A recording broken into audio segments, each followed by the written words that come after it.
This video is dedicated to James Humphreys. James, thank you. The Greensleeves meme deck versus Ikra Shidiqi, partnered with Prava, Xanathar, and Teysa. We have a 2-lander into ramp, so that's looking pretty good. We can keep it. We go first draw into a land, which I'm not against, so throw out the basic and pass. Just some lands for our opponents. Speaking of which, we draw into another one, so that's an easy Emerald Medallion. Teysa looking to be a token deck, so playing Honour of the Pure. The other two players just slow rolling it, and we get another forest, so should technically have waited and casted the Kodama's Reach and then played a forest that they know we have, but I don't think our opponents are going to make any different plays considering that they know we have a basic in hand. Doubt they're even keeping track of it. So we've got plenty of lands for the next few turns. Could even look at getting our commander down next turn into landfall and make some badgers. This is obviously the, well, I say obviously, I'm assuming you've seen the deck before. It's badgers, mushrooms and snakes. And if you're over the age of 15, then you should remember the old meme there. And this is a game that I can't remember who hosted this game, but they asked for more casual meme decks, so we'll go a little bit easy if it seems as though these opponents are more weaker style decks, but as soon as they asked for meme decks I had to bring this one. Warm Power Stone for the Dimir player. First commander of the game, Prava of the Steel Legion, into play. Gonna see a lot of tokens this game apparently. We draw into Renata, which I'm not above playing before our commander. So let's play the Renata, then we can drop a forest and also get down the Augur of Autumn, which will be active next turn. We'll be able to play creatures off the top once we get our commander into play. Augur of Autumn comes in with a plus counter thanks to Renata of course, and we know that we're drawing into Kenrith's Transformation, which will be removal and card draw.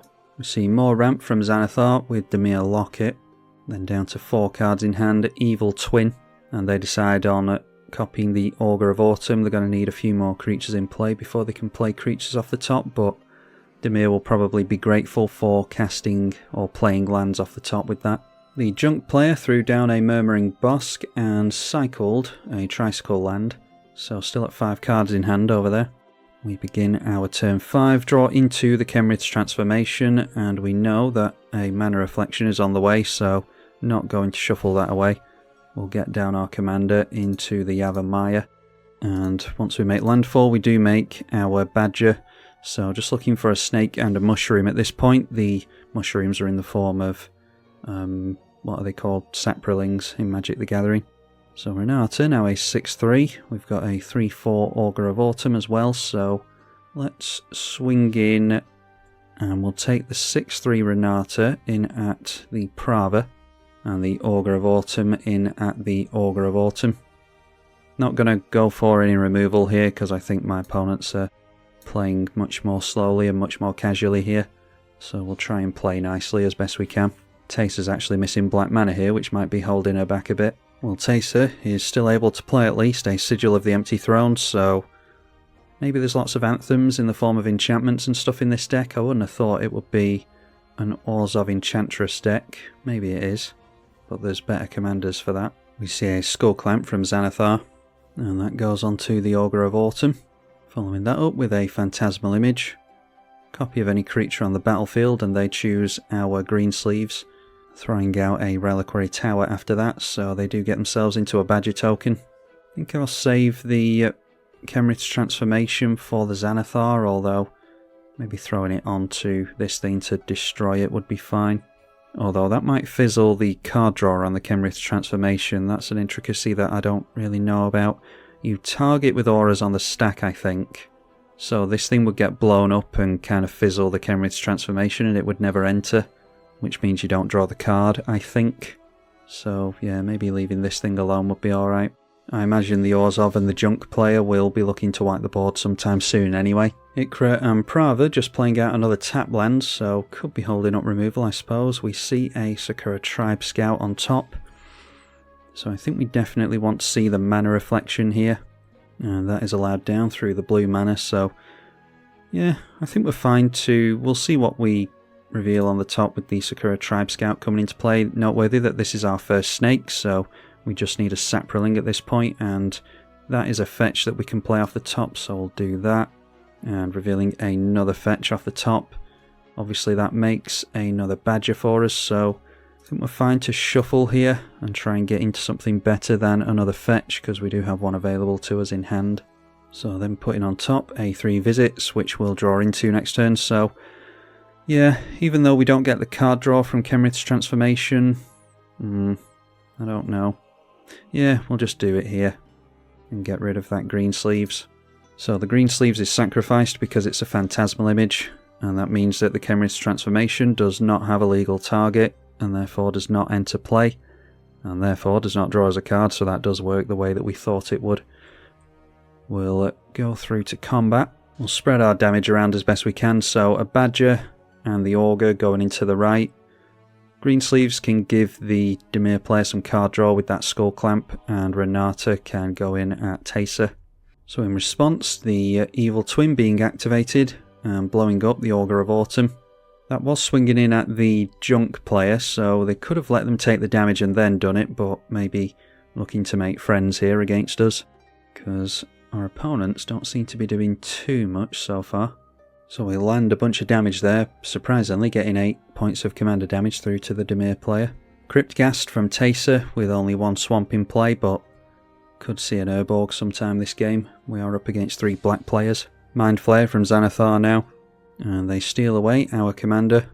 So the Mind Flayer will probably have to eat a Beast Within, although our Greensleeves will have Summoning Sickness when we get it back next turn, so probably do it at the end of the partner player's turn. When we go around the table again. We're going to have to play pretty slow from now on, unfortunately, because we know that we're not getting into card draw next turn and we're sort of in top deck mode. A Telepathy from the Dimir player with 1 card left in hand, so let's see here. We know the partner player has a Decree of Pain, so wipe the board, draw a bunch of cards. They can cycle it for 5 to give -2/-2 to everything. A Grateful Apparition, Plaguemore Beast, so some proliferate stuff. Sword of Truth and Justice, and the Chain Veil. And then Teysa has Daxos the Returned, so looks like it is an Orzhov Enchantress list. Ghosts of the Innocent, Sanguine Bond, and Sorin Lord of Innistrad. Ikra Shidiqi being cast, and we know we're drawing into the 3 visits this turn, so play the 3 visits. We actually net mana with that, unfortunately, nothing to do with it here. So we'll wait on playing a land with the Sakura Tribe Scout, because we'll have our commander back during this turn cycle after blowing this thing up with the Beast Within. So let's do some attacking. All the Badgers can swing straight in down the middle, and we'll see if they want to block with this. I doubt they do. Yeah, the only good attack with Renata is a 5/3 into the left.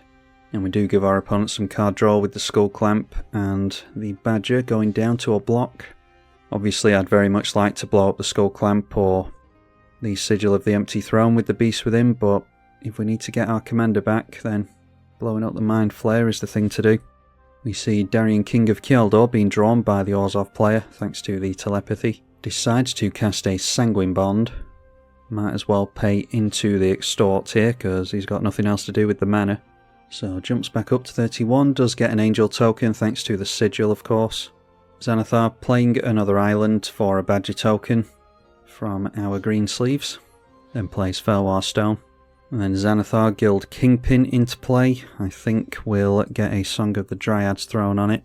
Our opponent does know we have that, so could hold up counter magic or something. Deciding to put a Skull Clamp on a token again. Calyx Destiny's Hands, so yeah, a couple of Enchantress players here by the looks of it.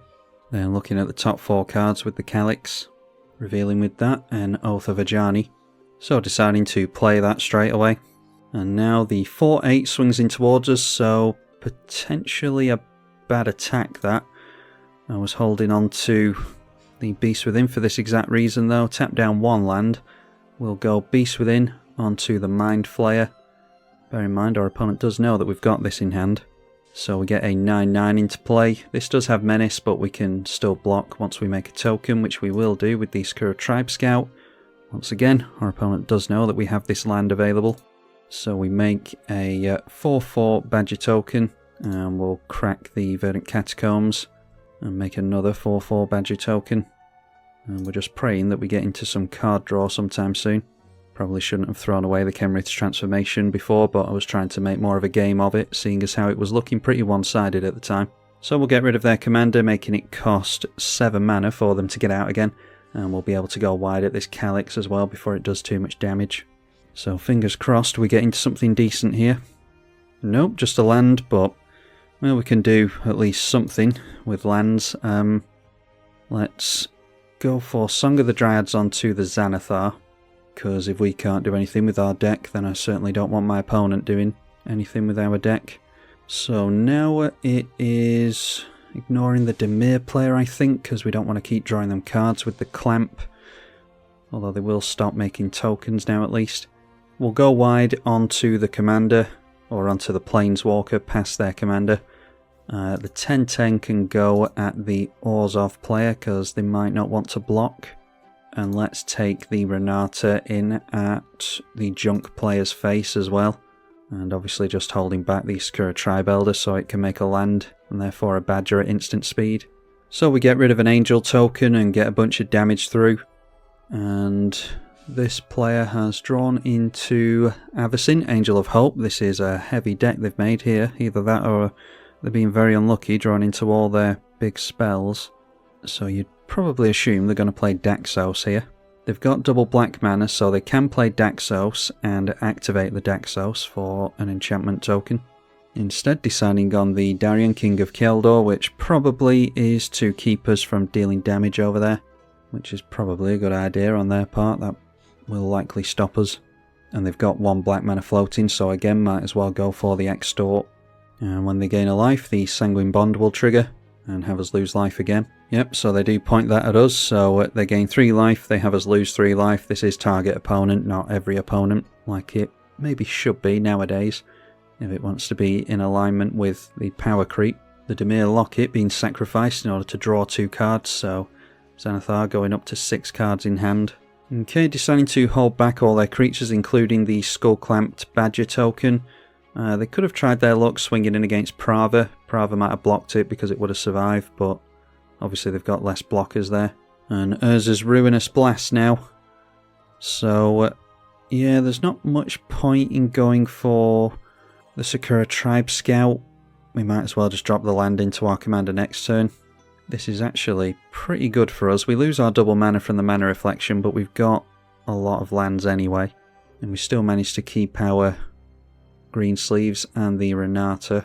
Does mean that the Xanathar comes back because Song of the Dryads got exiled, but Xanathar would have survived that anyway, even if it was in place, so sort of doesn't really matter. The Darien has survived as well. The argument to be made for holding on to that for after the Avacyn comes into play.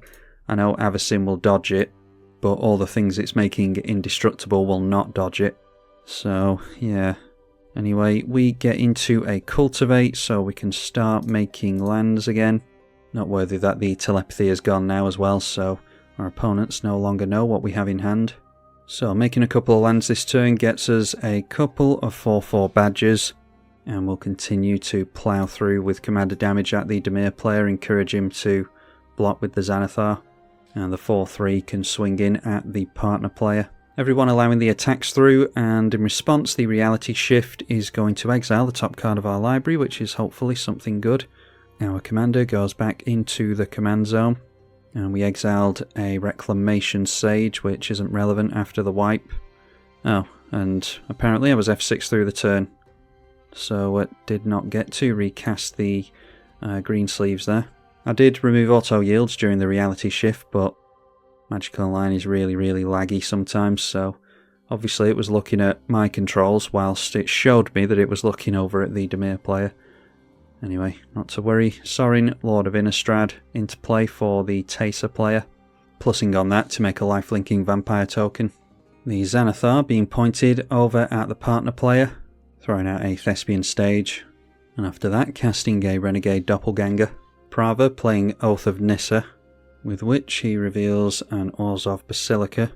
So after playing the bounce land, throwing out that Sword of Truth and Justice that we knew he had available to him, and equipping that onto the Prava. So now watch us draw into a really good card. Yep, the Green Sun Zenith, so Would be good if we had our commander in play here, because what we could have done here is gone for the Regal Force. So we're a turn behind at this point. This does give us a chance to flip round the Manifest. We won't get the ETB from the Reclamation Sage, but it will be another green creature for the Regal Force. I think Regal Force cares about green creatures as opposed to any other. So we'll get the Greensleeves into play once again. Then drop a Forest into that. Obviously gives us another Badger token. And we can turn this face up at any time for 3 mana. So yeah, we'll just hold on to that for now and hopefully land a Green Sun Zenith next turn. Let's go in sideways towards this Sorin before it gets out of hand. And if they want to double block, I'm fine to get rid of a Darien. Okay, and the Orzhov player struggling with mana throughout the entire game, deciding to scoop after that board wipe. The Guild Kingpin is pointed at the partner player again. Forgot this commander existed actually, Elowick Tumblestrom. And that is into play from the Xanathar, obviously off the top of the partner player's deck. And they venture into a dungeon with this. Deciding to head through Dungeon of the Mad Mage, Yawning Portal will gain them a life in the first room. And after that we see a Thalicos Deceiver. Whenever it attacks and isn't blocked, you may sacrifice it and gain control of a creature. If you do, this can become a copy of it. It will have Shadow, so they can steal a creature again. We're still going to have a decent number of green creatures for the Green Sun Zenith at least, and the blue player has tapped down mana, so yeah, probably going to take the Greensleeves away from us again here. There we see an island come into play, but tapping that down. So this is where we are punished a little bit for being a turn behind here. They do swing in towards us. Okay, surprisingly it is the Renata that they're taking away. I mean, I'm actually fine with that. I'd rather threaten commander damage from the Greensleeves. Oh, and of course, this is a wizard, isn't it? Yeah, Thalicos is a wizard, and this has protection from wizards and planeswalkers, so they couldn't target it with that. That is, yeah, not an ability that I think is going to be relevant all that often, but it certainly was there. I suppose it would be relevant against Flash Venser and things like that. Abilities from wizards that want to bounce. Ikra Shidiqi back into play again, 1 floating mana from our opponent. So at the end of our opponent's turn, flip this around into the Reclamation Sage, simply because we want as many green creatures in play as possible. If we make another Badger off the top of our library here, it wouldn't be the absolute worst thing, and it's a Nykthos of all the lands to draw into. That's going to be a pretty good one as the game progresses. So make another token. Doubt we're going to make a better land than that this turn. Could draw into Gaia's Cradle, but go for the Green Sun Zenith where X is 7. So X is 7, we grab ourselves the Regal Force, which will refill our hand here. I think we've got 7 green creatures in play after the Force comes down. And this is exactly what we've been waiting for. It only took till turn 11. And alright, there is the Gaia's Cradle we mentioned. So throw down Mana Crypt. Make 6 mana with the Nykthos. And we can get out Tendershoot Dryad. Do not have a snake anymore, but we're going to get some Saprolings going with that. Still haven't assembled the meme this game. And then, as opposed to the Nissa's Pilgrimage, we can go for the Karlni Ambush and we can fight this thing out of the way. Our commander fights our opponent's commander. Argument to be made for fighting this thing, because they'll be able to steal the Tendershoot Dryad away, which could be a problem for us, but yeah, I think it's just the Dimir play that we need to try and get rid of in general, to be honest. So we'll go straight in at the Dimir player's face. I'm going to play that honestly. I was turning everything in sideways at my opponent there, and they've scooped at instant speed, so what I could do now is attack my opponent here, but that's, yeah, that's a really, really selfish scoop from my opponent, so yeah, we'll just hold back here. If they go through to attack with a bunch of heavy stuff, these things should be tapped, so I won't block with those. Yeah, not sure what my opponent was thinking there. He could have stolen the Tendershoot Dryad away and started making a bunch of Saprolings to block us with. We were actually going to have a hard time getting through this as it stands now, because just drawing into a bunch of lands this game. So there is the Decree of Pain that we knew about in our opponent's hands, so we are back down to square one again. They're going to draw a bunch of cards. We don't have a sack outlet or anything. So yeah, back down we go. If the other player had stuck it out, we would have had him in a pretty decent position there. Although there's, yeah, an argument our opponent wouldn't have done that unless it was a 1v1.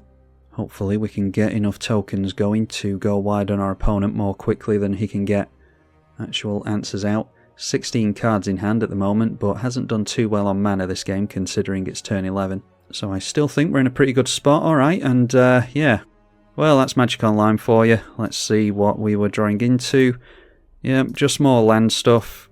We weren't doing anything special that game. It was our commander that was keeping us in it. And yeah, thanks to the Dimir player not being able to steal our commander away, we were kept in it.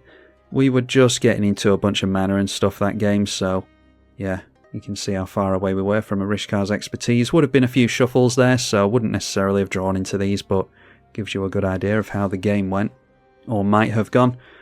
Also didn't manage to assemble a badger, a mushroom, or saproling, and a snake all at once on the board. Saw all of them individually, but not all at once, so failed to assemble the meme as well. But hopefully you all enjoyed it regardless. Hopefully this was a fun game for you all. If it was, then please consider donating on Patreon and leaving the video a like, as interaction with the video does help promote it and send it through to other potential viewers. I'm tribalkai. Thank you for watching.